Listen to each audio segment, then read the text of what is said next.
This leads me to the second issue on how to deal with an MP who has been put by his party leader on indeterminate leave of absence from Parliament with full MP's allowance. While it may not be appropriate to suspend Mr. Iswaran from Parliament, it may well be appropriate to suspend the payment of his MP's allowance. Workers' Party MP Dennis Tan raised this matter of Mr. Iswaran's MP allowance in Parliament last month. Mr. Speaker, there is disquiet amongst members of the public because he continues to collect his allowance. As far as I know, Mr. Iswaran is neither performing duties in his constituency nor in Parliament, and his likeness is not found on Town Council or People's Association banners in West Coast GRC. The Prime Minister said in this House last month that if Parliament wants to stop an MP's allowance, Parliament has to move to interdict the individual as an MP, and Parliament has not done that, and I quote, "What has happened is that the MP has been on a leave of absence, and eventually when the case is settled one way or another, then consequences will follow," unquote. What needs to be noted, however, is that the Prime Minister's act of interdicting Mr. Iswaran as Minister appears to have effectively interdicted him as a Member of Parliament as well. For the Workers' Party to decide on whether to support the leader's motion, there are a few questions I would like to ask the leader. In order that this House can understand the full extent of the restrictions on Mr. Iswaran as a Member of Parliament, my first question is, can the leader confirm whether Mr. Iswaran's ban on entering government buildings extends to Parliament House? Does Mr. Iswaran have access to the Public Service Division's Member of Parliament appeal system? And is he rendering assistance or expected to do so to his residents in his capacity as a Member of Parliament? My second question addresses the Prime Minister's comment that consequences will follow. It is unclear if those, I quote, consequences, unquote, include a clawback of the MP allowance. I would advance that such a clawback for the period during which he has not performed MP's duties would be a reasonable expectation of the public. So my second question is this. Can the leader tell us whether a clawback of Mr. S. Iswaran's MP allowance is within the PAP's contemplation insofar as Clause C of the leader's motion is concerned? For completeness, it is this issue that forms the basis of my parliamentary question today and filed on the 7th of September about the duration Mr. Iswaran is expected to be absent from Parliament. My third question concerns Para C of the leader's motion, where it says that this House will consider this matter when the outcome of ongoing investigations is known. This contrasts with what the Prime Minister said during the clarifications of the Prime Minister's ministerial statement on Mr. Iswaran last month.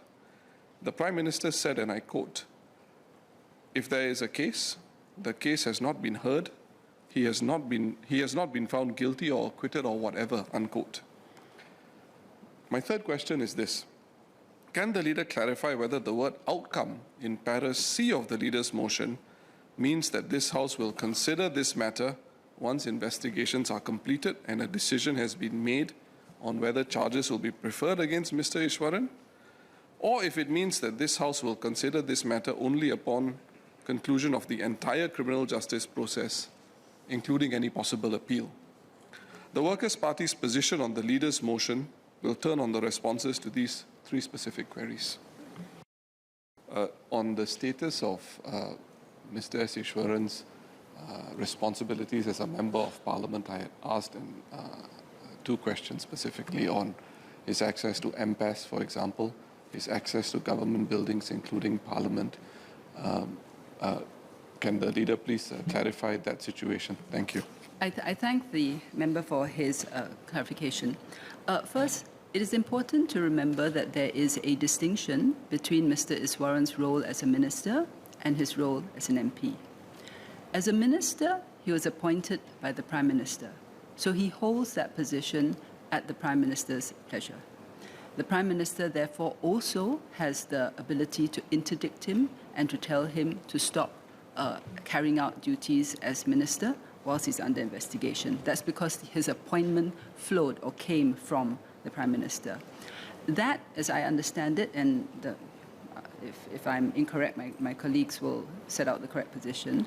But that interdiction include a direction that he should not be allowed access to all government buildings. That flows from the ministerial position. And that obviously is because you're under investigation and you don't want to prejudice the investigation.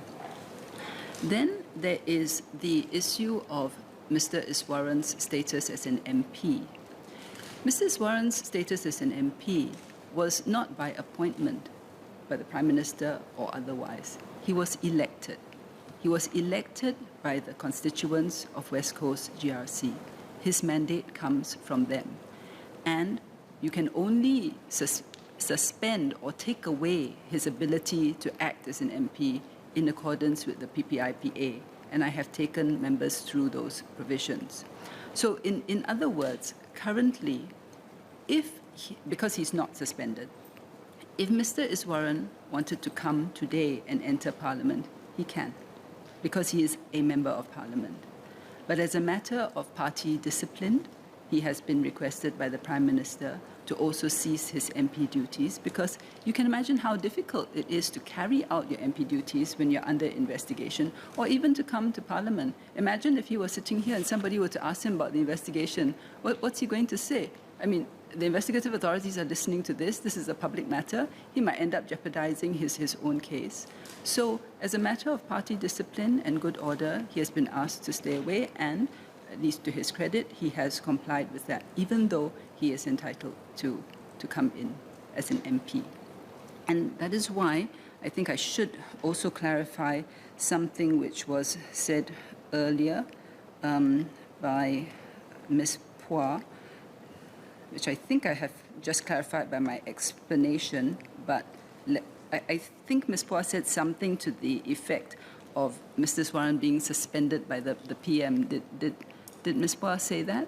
But anyway, the direction to stop work as a minister, the interdiction, comes from the PM in his capacity as PM to Mr. Iswaran in his capacity as a minister.